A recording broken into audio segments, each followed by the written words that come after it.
Hello and welcome to Talking Law, the podcast where you can hear barristers, judges, solicitors, managing partners and more talk about their lives and careers. I'm Dr. Sally Penny, MBE. I'm a barrister at Kentworthy Chambers in Manchester. I'm also a Doctor of Laws and the founder of Women in the Law UK. This episode is supported by Addleshaw Goddard, LLP, a multi-award-winning international law firm which has helped clients in over 105 countries across the world. Find out more at addleshawgoddard.com. It is also supported by Salford Business Law Group. Salford Business School offers one of the most practical legal educations where you can prepare for career success studying a rigorous law degree in a friendly and supportive environment. Find out more at salford.ac.uk. Before you meet today's guests, a reminder that tickets for the Women in Law UK annual conference in Manchester this November are now on sale. Please visit womeninthelawuk.com for more details. I'd also love you to watch my recent TED Talk, so head over to ted.com and search for Sally Penny. Today I'm talking law with Erin Shoesmith, a lawyer who's been awarded the higher right of audience for both civil and criminal proceedings. Erin is a partner in Addleshaw Goddard and has a myriad of roles within the firm.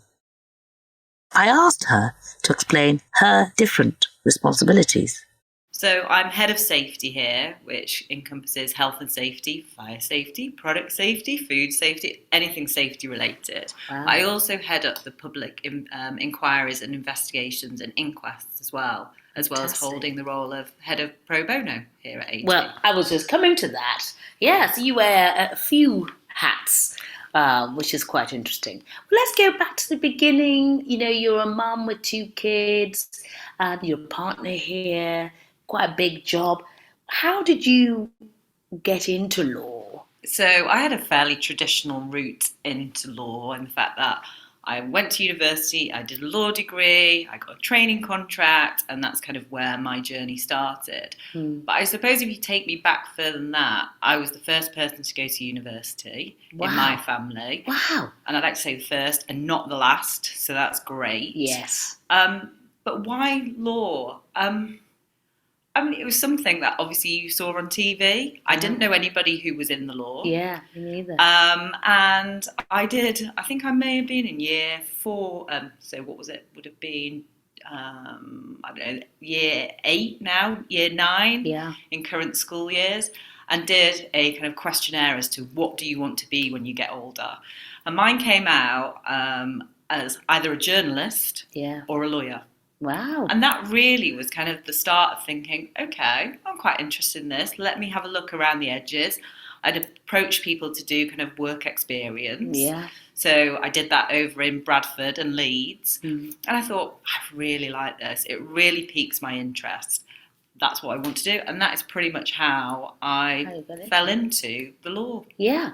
Well, you know, you said something on all of that, which I was saying wow at, but shocked really, because you said you were the first person in your family to go to university. And in an era where, you know, not everybody, obviously, an awful lot of people have got degrees, we just assume sometimes that parents went to uni or whatever, don't we? Was that unusual for you? And did you at university therefore have an imposter syndrome about that? And if you did, how did you cope with that? I mean, you're quite a go-getter sort of woman, mainly because I met your daughter, Maybe. a young daughter. But how did that manifest itself? I suppose many years ago, though, I mean, I qualified in 2002. So if you take yourself back, I probably wasn't the only person there who didn't have parents who hadn't been to university. Sure. And I don't think I really recognised it then. Now I recognise it much more. And you talk about the imposter syndrome, and you can come across very confident as a person. But actually behind it, you're kind of scrabbling away thinking, oh my God, being that first person in your family to do that and actually trying to make your own way. I haven't had anyone to push me in that direction. It has been very much kind of, you know, take baby steps and see where the next step goes and then keep on pushing it. But I'd say for anybody out there, the imposter syndrome, it is there, always there underneath. Yeah. What does your job entail? I love law. I've read so many books on law, and I really believe we need to make laws more accessible and engaging with the public in law. So your area of law is seriously interesting. Yeah. What's like your day-to-day? So it's mainly on the crisis management side. So, we do proactive work as well, but it's usually when clients have got a problem. So, and it's usually a serious problem, as you can see with inquests. So usually there's a fatal accident or there's a serious injury, and we'll get the call. It could be any time of the day, and it's very much jump into action, helping, supporting the client through the investigation by the police or the health and safety executive or whatever regulator it might be, and supporting them through that process, through interviews under caution, all the way through to court, inquests, and as we say now, public inquiries, which are very fashionable at the moment. What's been sort of the most impactful case that you've done, or a case in your career that you've thought, wow, that was either really heavy or can't believe we're doing this? Doing things like inquests and fatalities, maybe cases where, I don't know, the client, a director's done something or whatever. Do you get those? Yeah, particularly the fatals, they always stick in your mind. Yeah. And they're across so many different areas and sectors and different things that happen. But the one thing that I will always look back on, and it's more recent than actually something that was at the start of my career. Oh, right. And it's also pro bono, and it's Manchester Arena. And obviously that happened. Yeah. Back in May 2017, it happened in our backyard in Manchester. Yeah. And at the time, obviously, you have 22 people who died, and I basically went to to our managing partner at the time to say, I think we need to be involved in this. My team has very much inquest experience, and at that time it was an inquest before it got converted to a public inquiry. Yeah. And I was like, we have to be part of this, representing those families who lost their loved ones. And for me and for our managing partner and our pro bono committee, who gave us the support to do that, when actually, many of our clients may have also been involved and may have needed representation. It was to stick our head above the parapet and say, let's do this and let's support these individuals, and which we've done all the way through to the public inquiry, and with council, who also acted pro bono to start with. Yeah. So that is the one thing, and using our skill set to be able to help those people, those individuals, those families through, which is the most horrific time that you could ever imagine, or you can't even imagine. That for me will be my legacy, and that's why I'm so interested on the pro bono side. Yeah. Because you can see the impact that it has. Yeah. Now, when we talk about pro bono, I just want to explain it for a moment. We have many fans, I'm sure, who watch the American program Suits, and they're always doing pro bono work in that law firm. And David Lammy's been talking about the need for law firms to be doing an extensive amount of pro bono work and it ought to be compulsory. So tell me, why are you so interested in the pro bono work, and how does it work here at Addleshaw? So you can see what piqued my interest in relation to pro bono, and seeing, as I said, the kind of consequence that our support had for those individuals. Yes, absolutely. So that's really why I was quite happy to take on the mantle and head this up with Hugh Lauritsen, who's also a pro bono partner here. The difficulty we have at a big firm like this, a big commercial firm, is that actually we don't have some of the skills that actually the people who are in need really require. Yeah. So, we're not family lawyers, we're not welfare specialists, we don't have a big immigration or a charities practice. But what we try to do is use our skill sets to help both charities, social enterprises, to provide them with the support that they need. And it may be our litigation team who are helping people through the courts where they don't have representation. It may be just our real estate colleagues who are helping a charity such as Survivors Manchester with their lease in relation to their properties. So money that they would have had to spend on lawyers doing that, they're able to actually use that for their charitable works. Yeah. So we work with the likes of Law Works, Trust Law, support through courts, Brilliant. collaboration plan, and it really is about engaging our Thea and a community and also our wider community here at AG. Yeah. So like our PAs, by way of example, have set up this thing called AG Pass, a programme where they can use their PA skills to help some charities who may need that from, drafting up their board minutes or helping them with documentation. Yeah. So what we're trying to do is bring everybody together in order to kind of give back. Because in a way, that's, we're very privileged people. Absolutely. And we should be giving back, particularly at a time when there's such a massive need for support on a pro bono basis. Yeah. And let's not forget we're going into a recession. Absolutely. And the cost of living crisis, this is only going to get worse. Yeah. So what we're trying to do is collaborate with other law firms as well. So where we don't have the requisite skills, we can then hopefully collaborate with other law firms so we can actually come to this as a partnership. Yeah, but not out of pity. I think genuinely we do need that, don't we? Absolutely. Which is really fantastic work. As we record this, the Lionesses, the England women's team, are in the final of the Euro World Cup. I keep saying the World Cup. Euros, no, it's Euro 2022. And what I wanted to ask you, because your daughter's a very keen footballer, very, very good. And I know your husband coaches, girls' football team. Yeah. You're actively involved. Where you think we are with women's football? Ian Wright, the commentator and ex-footballer, was commentating last night that actually this is about legacy. Yeah. And girls should be able to play football. So where do you think we are on women in sport and gender? Do you think we're getting there? I have to say, I am so excited.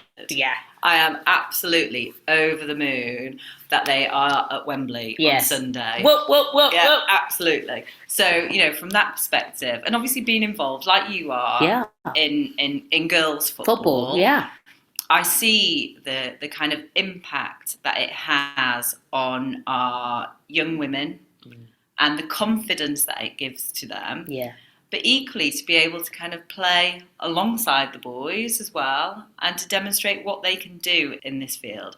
I feel like we're kind of on the cusp of something big here, and to see the numbers, the crowds that have gone to this, and also just the happy atmosphere that these games are giving. And, we need some good news at this time, don't we? And to have that vibe, that just to bring us all together is brilliant. Yeah. But I love the comment by Ian Wright. Yeah. I have to say, and this football, so when I was at school, girls were not allowed to play football. And actually, we should be able to play football. Boys should be able to play netball. I feel like it should be. We're all on an equal footing here.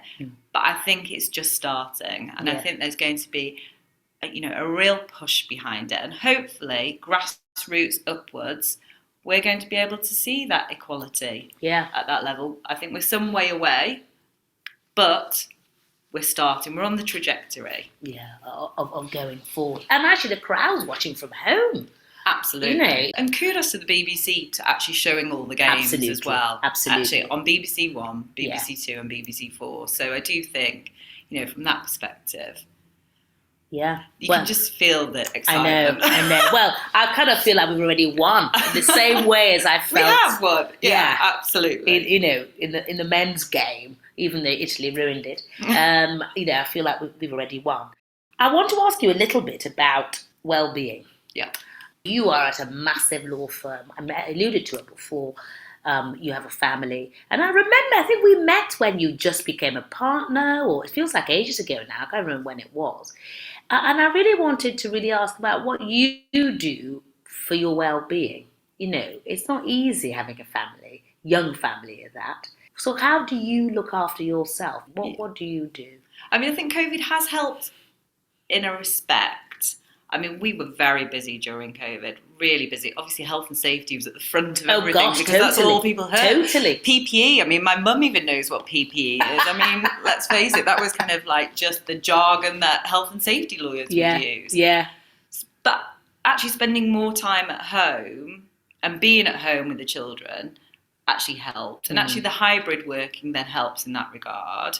I mean, I do have quite clear lines in that I do tend to leave earlier in order to spend the time with the kids and to, as you say, to take them to football or to cricket or to wherever. Yeah. And then I tend to log on later because I need to make sure that I've finished for the day, and that works for me. It doesn't work for everyone. Yeah, sure. I do like running and I do like sport. Although I'm probably less consistent than I would like to be. But for me... Are we all? Yeah, absolutely. But for me, friends and family are a big part. You know, I just find it easy to kind of just slow down, not really think about anything because you're just chatting away and you're doing whatever. But that for me is kind of like my safe space around just defining work and home life. Yes, yeah.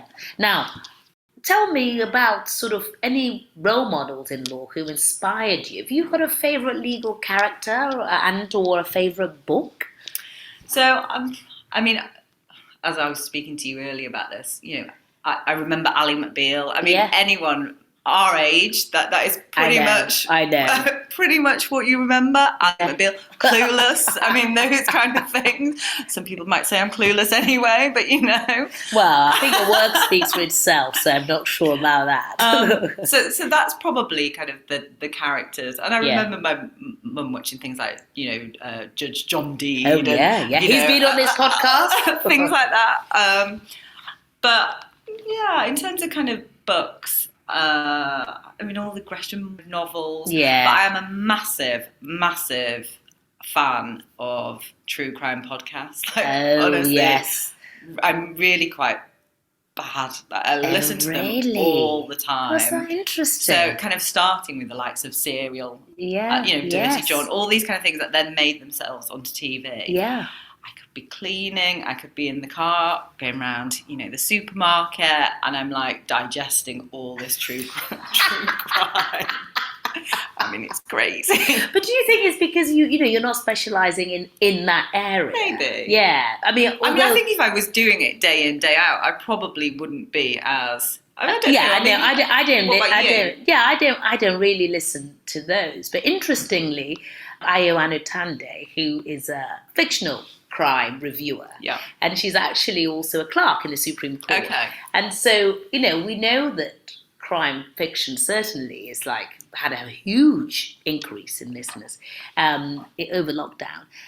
So actually, in terms of real crime, no, I don't really. I like sort of forensic-y type stuff, but I think my husband's more the obsessive one about those because he's not in law. But yeah, it's quite an interesting. Yeah, I probably wouldn't want to listen to one about health and safety. No, but the true crime kind of like, you know, grasps my attention definitely. And if you're walking around the supermarket, I mean, and somebody's going, you know, that's me. Things just happen. It's not the shock at, you know, the tomatoes going off or something. Well, Erin, I've been concerned about people entering the law and social mobility, race, gender, but particularly young people entering. And I wonder if you had any kind of advice or guidance for people who might be entering the law, because there are less opportunities because of COVID. We really alluded to the economic environment. But have you got any advice, or maybe somebody who, like you know, thinking about going into law but doesn't know anybody? Have you got any advice for that specific entrance level? I mean, I think a lot of it is about gaining the knowledge about what is the law. And actually, there's probably more available on like the internet than there ever was before. Yes. And it's, you know, things like you can observe court cases, you can go to the magistrates, you can go to the Crown Court, and you can watch cases actually happening before your eyes. Or you can go onto YouTube now and watch public inquiries. You know, the law in a way is more accessible than it was before in that manner. Yeah. I realised in relation to, entry, it's much more difficult. But I think any experience that you can gather, such as, helping out at Citizens Advice, looking to charities and social enterprises to see if you can volunteer, looking actually at those pro bono opportunities. If there's anything there to help you put on your CV, I think that would be, it's great for gaining that knowledge, but it's also great for networking. And I don't think somebody, who went to my school probably understood about networking and how important that is, and to build up a network. You were never given confidence skills at school. But actually, that is such a big part of it. It's not just about doing the job. It's about being able to build up a network of, whether it's counsel, clients, experts, people who can support you in kind of the roles that you want to do. So it's very much about thinking ahead and not just, I'm going to be this work doer. Yeah, no, so I was just making a note there, even for me, after all these years. And Erin, what about, we're both women with families, as I keep alluding to that because, But it's an important part of who we are. Yes, it is. And actually, when I came to the bar, people didn't talk about it. One, there weren't very many women, in the profession. And two, they didn't talk about families if they had one. And that's where COVID has changed it as well. Yes. Yeah, and there are more people talking about having had families now, or, going off to things, you think? Yeah. I do, partly because when we were at home and we were all on Teams or Zoom or whatever it was, and the schools were closed, and I still have post-traumatic stress disorder thinking about it. I know. But, my little Frank would pop up in the background and you'd be just like, oh my God, so sorry. And everyone would be like, no, don't worry about it. So your home life became your work life. Yes. So people really got an insight into your house and what was on your drinks trolley and things like that. What pyjamas the kids wore. I know there was a lot of that on my. But I do think it opened things up to say, actually, you are not just this lawyer who's giving them advice. You're a more rounded person who does have, life skills and families and things around you to contribute into kind of who you are as a person. Yes, but do you think we need to maintain that going forward? Because a lot of the gains that we made in lockdown are sort of slowly disappearing, aren't they? My garden, for starters, looks a state. That's the drought. Yeah, You saw the pictures of Chatsworth House, though, didn't you? And the beautiful garden that's been kind of shown through the drought. Yeah, so, but by comparison, should we keep that going, actually? That, showing that we are whole people, bringing our whole selves to work. Because we've quickly kind of gone back to what we were doing before, really. Keeping the lockdown gains would be quite important, don't you? Yeah, I think so, definitely. The skills I have gained through work help me negotiate with the children. Not very well most of the time, I have to say. Their skill set exceeds mine. I know. We should just bring them to work, to bring our dogs to work as well. Erin, you're a partner. You've done very well, successful in your own career. I wonder if you had any tips maybe then for, mums like us or women at a certain point in their career thinking about progression and often specifically about partnership. Any kind of advice about what to do, what to think about? I wondered if you might have any advice on that subject, really. I mean, I think mentorship and sponsorship is key. It really is. And when I think back through my career, there have been people, not always actually doing what I do, who've given me a platform, who may have gone out into the wider partnership and sponsored me in that respect. So they'd be kind of raising my profile, often without me knowing about it. So I think that's really important, both internally and externally, because sometimes I found probably what I needed was the confidence to actually say, not wait for a tap on the shoulder, but the confidence to say, I'm ready. I'm ready now. I don't want to wait another year. And sometimes you just need someone to give you that extra push in that respect. Yeah. And the other point I think I would make is about visibility. So don't hide yourself under a bushel or whatever the saying may be. Yes. Don't think people must understand and think you're good, actually you have to tell them. them. And there's a real fine line between, I think, being confident in that approach and perhaps coming across more arrogant. Yes. And I think women always kind of, this is generalisation, but we always find that quite difficult. Yes, we do. But I think someone just to give you that extra push or the platform to be able to succeed, I think is really, really important. It could be female, it could be male. Often I've had, various male partners who've helped me and supported me throughout that. But I think that's kind of the tips I would give. Yeah, and actually I think, I'm not a coach, as you know, but a clever coach, I think they sometimes call it queen bee syndrome. The women sort of wait for somebody to say, Erin, you're brilliant. Absolutely. Apply for this. Whereas actually we kind of need to be planning this on the way and finding people who can do that. Yeah. Because, And asking people to do that. Yes. So don't wait for them to come to you. You need to go to them. And most people, what I found at AG, if you ask somebody to help you, they will very much give you that support that you need. Yeah. And if they can't do it for whatever reason, they'll find you somebody else. Yeah. So I think it is, don't wait to be asked. Yes. Isn't that interesting? I suppose no means not yet if you ask someone. I'll tell you a funny story. A QC who's been on this podcast, he'll know who he is, told me that when he was decided to apply to be a QC, he went to see a judge to see if he thought it was a good idea, in confidence and private. And he said no. And I said, oh my God, you must be mortified. I would never live it down.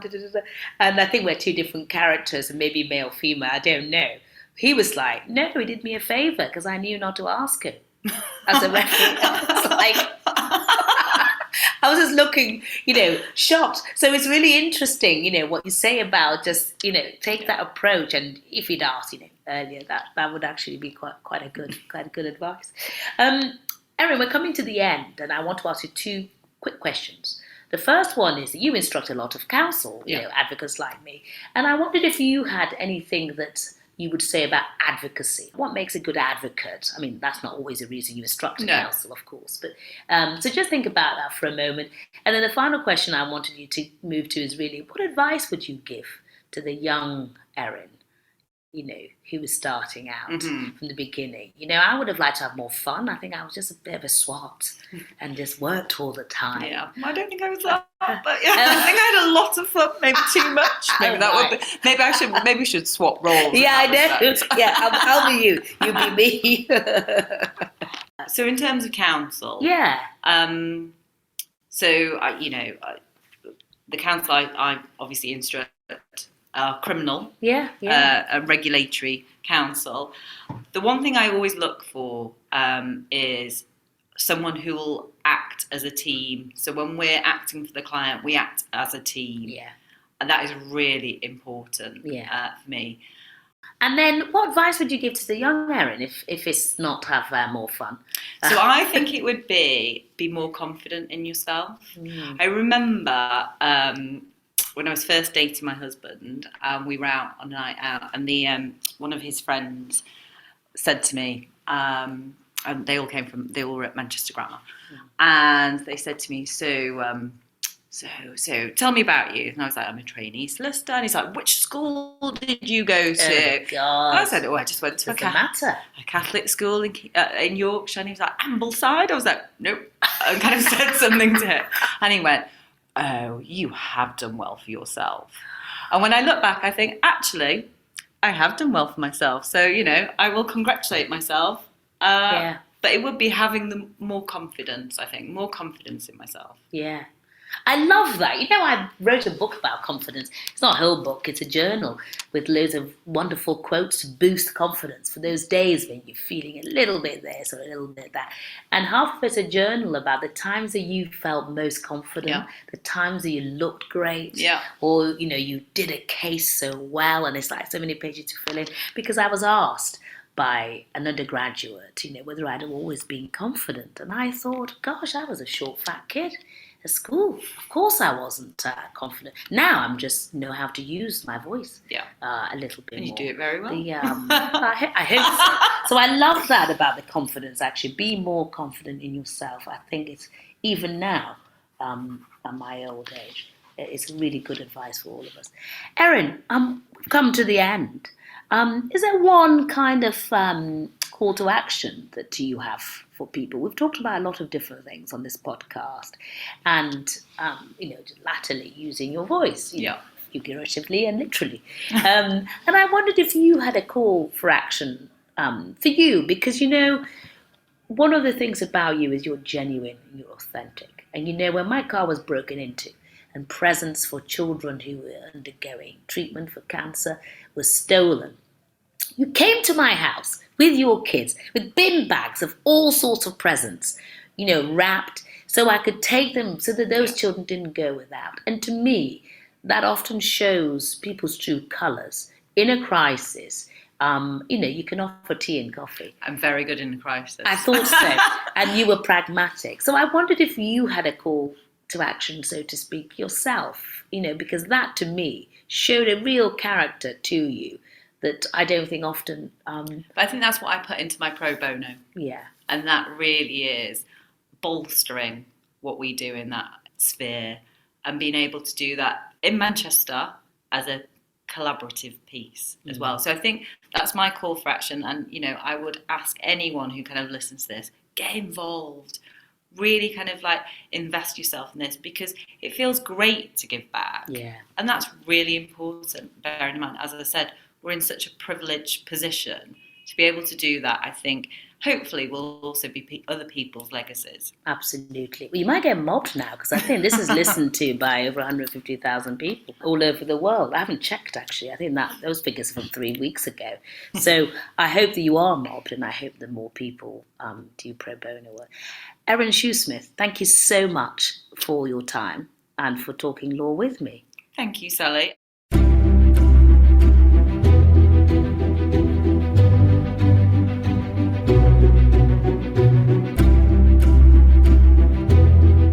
A big thank you to Erin Shoesmith for talking law with me, Sally Penny. Thanks again to Addleshaw Goddard LLP for supporting this episode. Do visit addleshawgoddard.com to find out more about their work across the world. Thanks also to Salford Business Law Group. Find out more about their unique law courses at salford.ac.uk. If you would like to support Talking Law, then please get in touch. You can also follow me on Twitter @SallyPenny1 and on Instagram. Do make sure you catch up with previous episodes of Talking Law, where you can hear my interviews with guests such as barrister and MP David Lammy, as well as activist Jolie Briley, the founder of Pregnant Then Screwed. Before I go, just a reminder to get your tickets for the annual Women in the Law conference and dinner in Manchester. And don't forget to watch my TED Talk at ted.com. Thank you so much to our production team, Sam Walker and Michael Blades at What Goes On Media. I'm Dr. Sally Penny, MBE. Bye for now.